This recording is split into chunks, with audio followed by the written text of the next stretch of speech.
Okay, so welcome everybody to the second chapter of B2B approach. In this meeting, in the last meeting, we was talking a little bit of who is the potential customer that we are looking for, how to locate it, in which software, and how to get it. And today we are going to talk a little bit on how to approach to them and what is the value proposition that we are going to offer them, and in the willing that they will purchase a bulk order. And so we move from the last meeting to today's meeting, how to approach. And okay, so we have the list. I don't know if you remember from the last meeting, we have a list that we make in a spreadsheet or Excel or whatever, something like CRM if you want, like Monday or whatever. And over there, you put as much as info as possible, because from now you start to knock on any door of this customer. And when I say knock on the door, it's really knock on the door physical, but in the overall, you want to knock on the door probably on email, Facebook, Instagram, to call them or whatever. So you want to get in the high touch as possible to make them want to meet with you.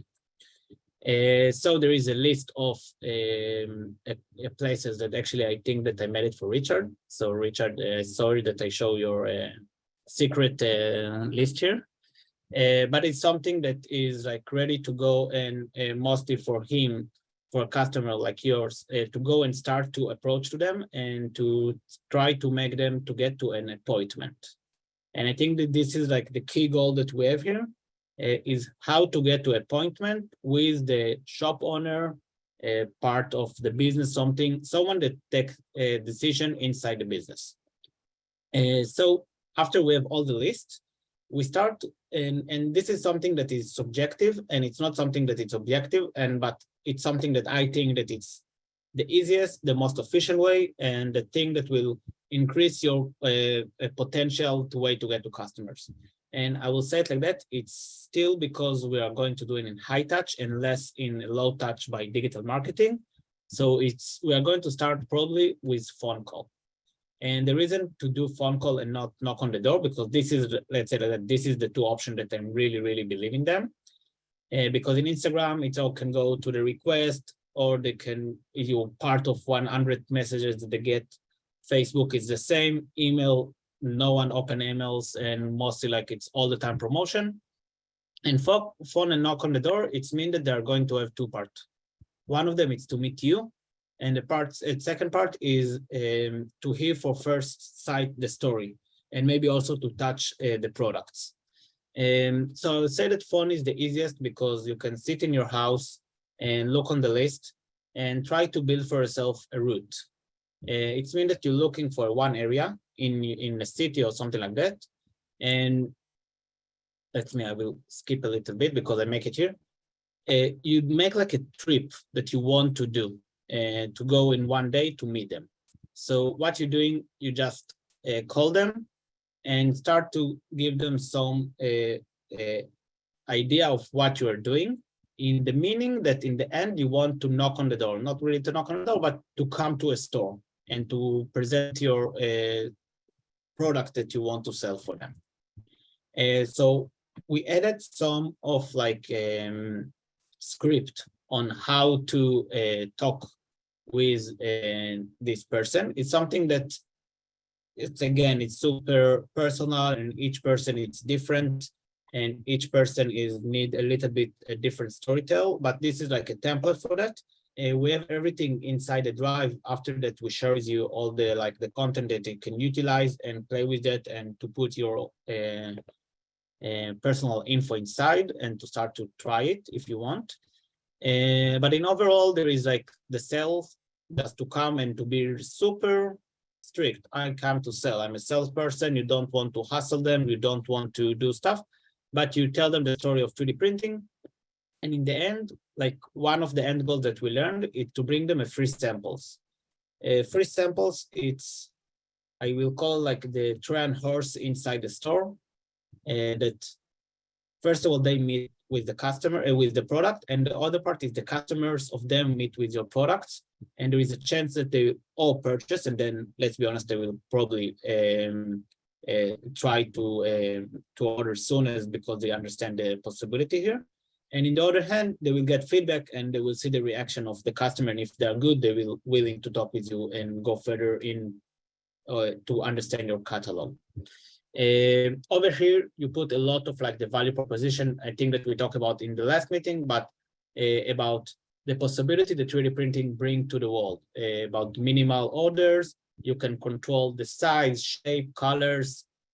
Don't go too wider because then like you can put a logo, yeah, but to implement a logo, it takes time. You can make it a different shape, but also to design a different shape, it takes time and you want to close a deal. So you don't want to overwhelm them, but you can give them a tooth and say, after you purchase like one order, we can go deeper and find for you better solution for your business, but it's a little bit overwhelming. I can emphasize what I just said about the connection of the value proposition with a client that already holds a sample in their hand. Because once a sample is held, we see this, especially, but not only with plant shops, for example, they realize that this is a unique product and it's something that they already are interested in. So you already are competitive with other products that would otherwise take space on their shelf. But as soon as you give the value propositions, it just makes this product really into a super product. And as I said, the customization part of it, the low inventory, it's huge for smaller businesses who have to, minimize their investment costs because they don't know if and will they sell. Sorry, Odette, go ahead. Oh. So the second option that we see is collaboration. It's something that you talk with them. Oh, it's short for some reason, but it's something that you approach to them and say, we want to collaborate, we want to do something together. Most of the time it's not the best approach because then they can start to play with you in not to order, just to do like a conversation. I don't know how to say it in English, sorry for that. But like you put consignment, a consignment. Consignment yeah, is when you put something on the shelf of the seller, but you don't get paid for it unless it is already sold. It's a great way to get a product on the shelf and to get customers to interact with it. It's a bad way to get paid for your work in advance and to make sure you actually get compensated. Yeah, so when you approach as a collaboration, most of the time they will track you to this position. And so it's something that it's good if you see that the first one, or actually the first one, I think it's not the best way, but it's one of the way that you can try yourself. Consultation, I think that for my opinion, in the beginning, for the first 2, 3, 5, 10 store, this is the way to go. It's something that you come to them with humble and you say that you need their knowledge, you need their brain to improve your product line, to improve the service that you provide, to give better product, to bring better whatever. It's just two stuff. One of them, most of the time, if you call to someone and say, I want to sell for you something, they will say, I don't have time, and they will knock the phone and go away. But if you say, I need to help, most of the people are super altruist in this position, and they like to consult, and they want to give from the knowledge. And it's a nice way to get inside their brain and to start to talk with them and to start to know them. And then also they give you some information that you can utilize inside the story. A lot of time when you learn about the business and you know more stuff about like what is the size of the business, who is kind of the customer, which kind of product they sell. So it's easier for you to customize your talk to them and to customize the product that you want to show them to them. So it's something that it's really easy with this direction to get inside the door, to put the leg and start to explain what you're willing to do here. It's not a sell. So it's mean that the move from here to a sell is something that it's most of the times not super easy.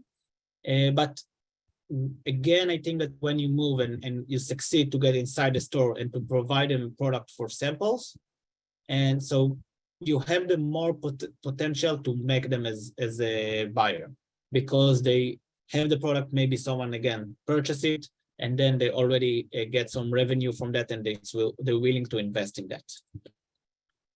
And the last one is feedback. It's a little bit like the same one, but it's more like straight ahead. I need feedback. I'm doing this. Give me like what you think about it, and you really push them to give them like the product, and you really want them to say, I want to interact with that. Yeah, I will say personally, I've tried this one. Like this was an approach that worked for me better.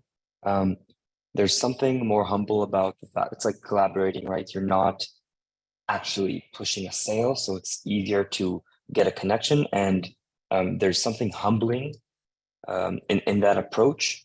The business sees itself as an expert that is helping you out, meaning you get your foot in the door and you get a product in their hand by coming from a lower position saying, hey, we're trying something. I'd love to hear what you have to say about this product. Like, please give me some feedback because you know best what customers want. You know best what your business needs. You know best what works and what doesn't. It gives them an opinion to say, oh yeah, sure, come on over. Let me see it. I don't mind. I'll help you out because people love to be in a position of an advisor. It's a sneaky way to get them to hold the product and hopefully to get them to have this wow moment saying, oh my God, wow, this is amazing. This can do this and this and this. I want this. That's the end game here. Yeah. Okay. So after we did a row of calls that we understand that they are in the same area, and most of the time we close the call with give them a date. I'm in your area on Wednesday, something on noon. There is a chance that I can jump to your store and provide you some products to get your feedback. And the reason that you ask them for the day, it's because you are in advance, make for yourself a route that you understand that in Wednesday, you're going to cross 5 stores. I think it's like a lot. 3 to 5 stores is something that can work well. You need to bring, all of you need to bring some inventory with you that explain your story, that it's mean different colors, different sizes, different shapes. And also with the understanding that every time you're going to keep 3 products inside the stores. And every time when you give them the samples, you need to do it with understandable of, after you talk with them, it's like, what did you like? Which product do you think are the right for you? What do you like, the purple? Do you like the cubes? Do you like the big one, the small one? What is your store need? And to provide it to them, they will say, oh, thank you very much. They will be super happy about it, and they probably will put it inside the store. It's really good also to come with some brochure, something that will introduce yourself, and after that can also to be for them to showcase your product. We have like one store in our area in Tel Aviv that we provide to them a brochure, and every time, like after 1 year, every time someone tells me, ah, yeah, I see your vases inside the store in Tel Aviv. Yeah, they show me the brochure, and every time this person come to me and purchase from me the vase, because the store didn't decide to purchase it, I don't know why, but they just like to promote us because they like what we're doing. So it's also a way to interact with that. And again, it depends which product line you have, which product you decide to put inside your package, and try to be in various of area and try to figure out what is the right thing for them. Also pictures and something that you can showcase, the variety, the longer the variety that you can bring, it also can help. But as a disclaimer, I will say all the time, don't overwhelm them. We are, all of us are 3D printing enthusiasts, and it's really easy for us to talk and talk and talk and to get super excited about it. But this person is become to him a little bit hectic, and he can get lost. And I'm not sure if you saw, like most of the store, there are like, can be all this flower shop that she will never saw 3D printed. And now you come with 3D printed, and it can be purple and big and small. They need simple. They're regular to print, to purchase, same vase 10 times for like 20 years. They don't need too much information, and it's okay, good enough if you have 3 sizes and several of colors. Okay. After the meeting, that hopefully happened really well, and all of you really succeed, and everyone's super happy with the stuff that they have. Most of the time, you can or call them back and tell them, I will call you in 1 week to hear your feedback. or you can start by start to sell mails and to talk with them more and give them more information. Every time in the mail, try to put as much as personalized information to make them feel that you send them to them directly. It's super easy by mailing software like MailChimp, or also like with CRM programs, to say, hi, Josh, this is, and everything's super simple to do. I don't know how you know how to play with mail campaign, but also we can do like explain on that if you want one day, to add links and everything that they need to talk with you. We really like to add also like a calendar link or Google Meet link, a calendar, that it's like they can already register for a meeting with you. For us in Israel that we sell in the US, it's really important. There is a chance that for you inside countries, it's more easy just to put like a telephone or to put something that they can just connect with you in easy way. Also this one, it can be, if we go to the first page, to the first part of this conversation, if we decide not to go with these approaches, not to go by phone and not to go knock on the door, just like it's mean that if you have like the circle of places and this person didn't answer you and is on the route, go to the place. It's fine. Like 1 or 2, it's okay. Just to get inside. Sometimes it can work. And if you're just nearby, it can be a winner, and why not try? But also like for Facebook, Instagram, and email, templates and personalized templates, this is the easiest way for you, because most of the time it's a game of numbers. You need 100 to get 5. And it's mean that you need to find at least 100 to get the 5. So you need to send an email to 100 people. So it's need to be as much automatically as possible. And so also inside the Drive, we have all these templates ready for you to use. It's for the first mail, it's after a meeting mail, it's second mail, third mail for a campaign. Play with that and mostly change it to your own business and to your personalization. Please don't put, like, you can utilize the Cubee logo if needed, but it's something that I know that most of you like to have like the brand, so do it. And then the next step is to give them, and this is one of the most important thing, is to give them prices. And the prices here, it's different from B2C, as you want them to purchase quantity.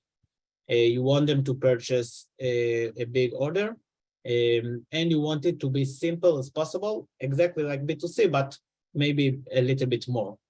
And so there is like this template that you also can use. It's by Canva, so we have it, and you can just copy paste it and try to play with that and to put your own brand inside. And this is a part that we try 2 different ways here, and it's up to you to decide how to do it correctly. One of them wants to try to do it by quantity, how many pieces they order. But along the time, we understand that the quantity and the discount need to become in a place of what is the price tag that we want them to get to. We want them to get to $500 of orders. That it's mean 10 vases of large size, something like that.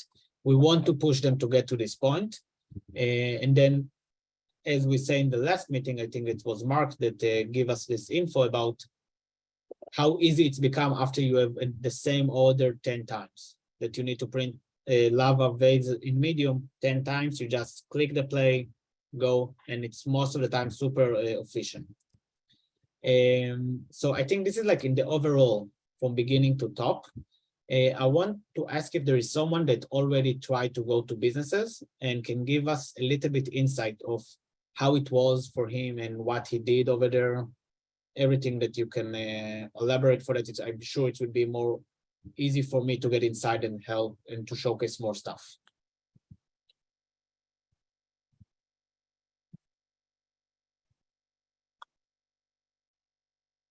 I already asked like John before, so in the Discord.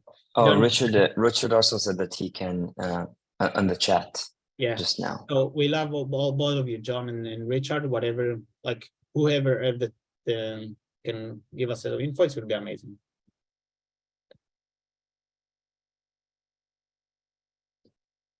Richard, yeah.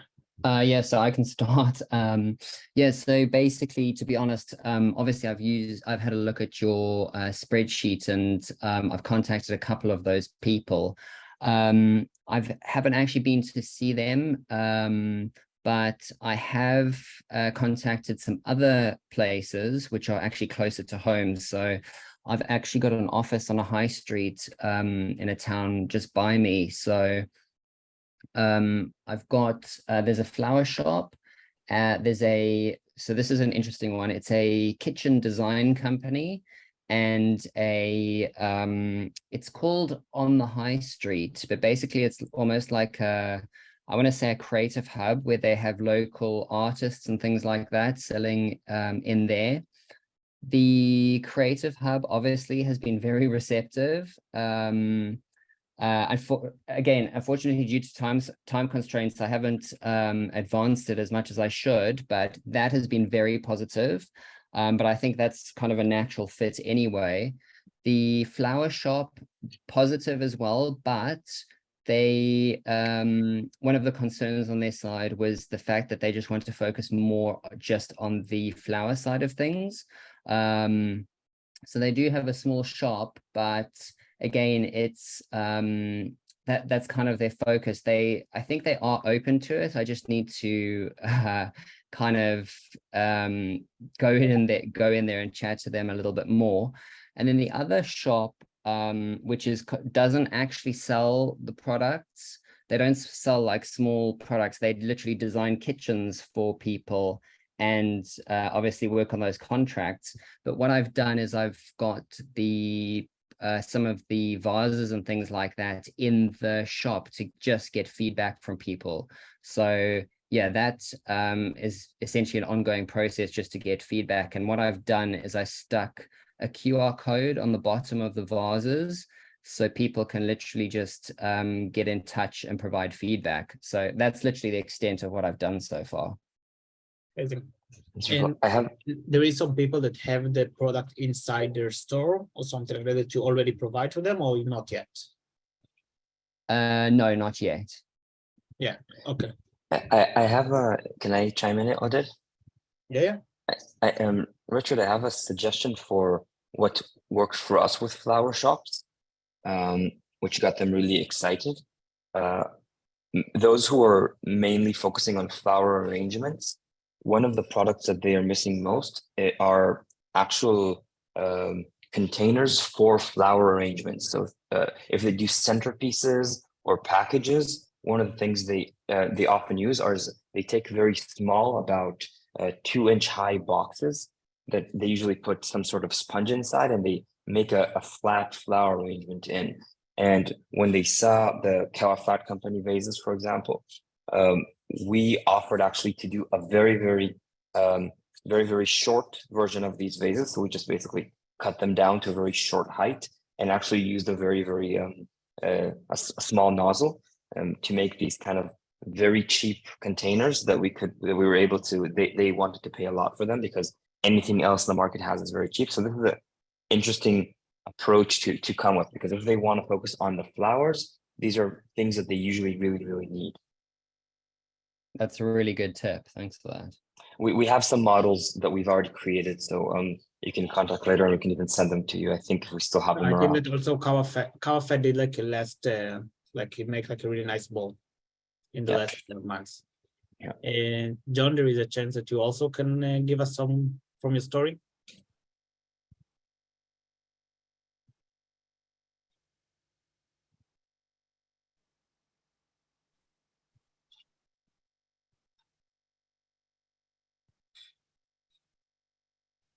How do you pull me in? Oh, now we can hear you. Now we can. Oh, okay, sorry.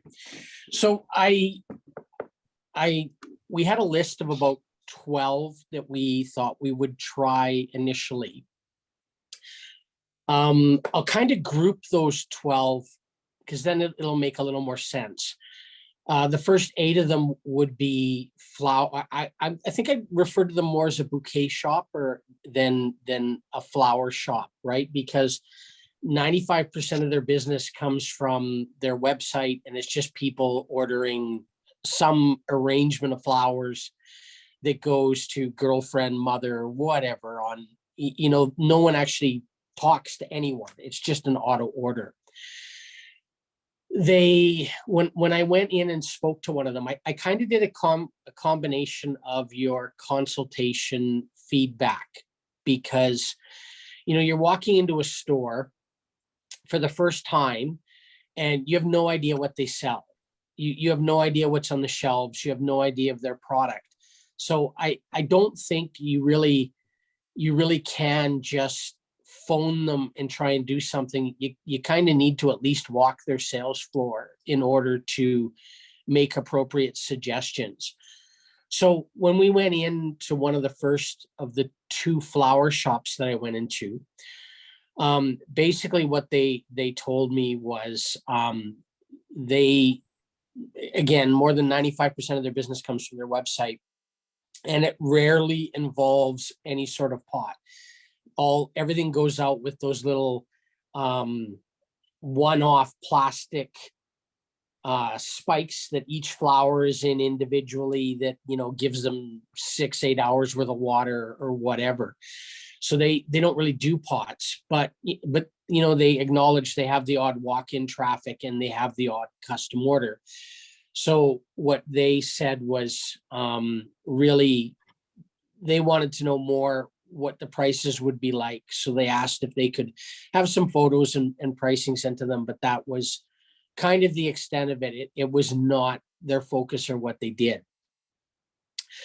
The next 2 would be more plant-oriented shops. And those, you'd walk into for more of a specialty plant, like a climbing vine that goes up your wall and down the wall, or, something a little more unique. And one of the 2, I actually knew the shop from before. I'd been in it a while ago. They don't actually sell pots. They have the basic ceramic ones, but they don't cover the decorative side of it at all. So I'm not sure they would be a fit, but they're someone that sells you an $800 tropical plant for inside your house or your office. Like, they're not really more of a flower shop per se. And then the last 2 were interior design. And I'm actually really glad that I walked into the first interior design company before kind of approaching them, because their shop is entirely neutral colors. So it's all silver, it's all gray, it's all tan. And that seems to be a bit of what our market is asking for today, things that would fit into any sort of color scheme. And inside of them, they were an interesting conversation, because, I did kind of this is us, this is what we're trying to do, this is what we're getting off the ground. Would you be open to looking at some photos of some of the things you've done? And would you talk to us about some things that you might be looking for or might need? And it went over nicely, because, they shared more of what their product line was. And that was, in our case, they tried to carry a lot more unique oriented products out of Europe. And they were very, very open about the fact that whatever they sold, they didn't want to walk into 10 other stores in the city and see it. They realized it might be somewhere else, but they didn't want it in every other corner store. They had never worked with 3D printed products before. So they wanted to kind of see something, follow up, and go from there. So we kind of went over what their interests might be and where they might be, and we followed it from there. Long story short, though, when it comes to one-off 3D printed products or two-off 3D printed products, their clientele couldn't support, at least in our market. Like, you have to realize Edmonton, where I am, even though we're the capital of Alberta, we're really tiny compared to like Vancouver, Toronto, or Ottawa in Canada. And we're a city of blue collar workers that come from either oil or agriculture. So we don't have the people that, you know, make six figures walking around the streets. We're, you know, upper 5-figure people. They don't spend $200-300 on a vase or something for the house. So getting that, like, that company was more than willing to you know, to consider putting a single order in, but there would be the chances of something reoccurring might not be for 6 months or 8 months or 10 months. And reoccurring is something you have to consider when you have monthly royalties, because what'll happen is, yeah, you'll make great money off the first month, but then say the next 7, 8, 11 months, you lose having to pay, you know, monthly minimums. So you kind of have to look at things as a whole. But that was also one company, right? We haven't had a chance to kind of, and I've had effectively 3 meetings with that company. So it was, all in all, it was very positive, because their other concern was, is it environmentally friendly? Because everything they do right now is either pottery based or wood based or made from sustainable materials. They're even getting away from metal pieces. And that's kind of the focus where we are. It's the fad going on right now. So it was a positive experience all in all. And until you do that a couple of times, you don't necessarily know what to say or what to think. But I can tell you, I mean, the first flower shop I walked into, you can't be aggressive. You know, I walked up to the lady at the counter and, you know, I asked if I could speak to the owner, and she'd left for the day. And I go, would it be okay to, you know, when she's back, would it be okay to meet with her? I actually said to him, you know, I want to respect the sign you have on the door for no solicitors. So, you know, I'm coming in, I'm asking, I'm not trying to flog or whatever.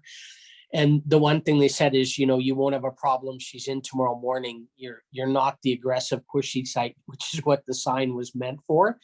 So walk in relaxed, walk in, you know, like you're asking, how can I help? Or, you know, can you help tell me what your clients might be interested in? And at some point, it's going to boil down to, at least with Canada being in a recession right now, it's going to boil down to cost, if that's at all helpful. Yeah.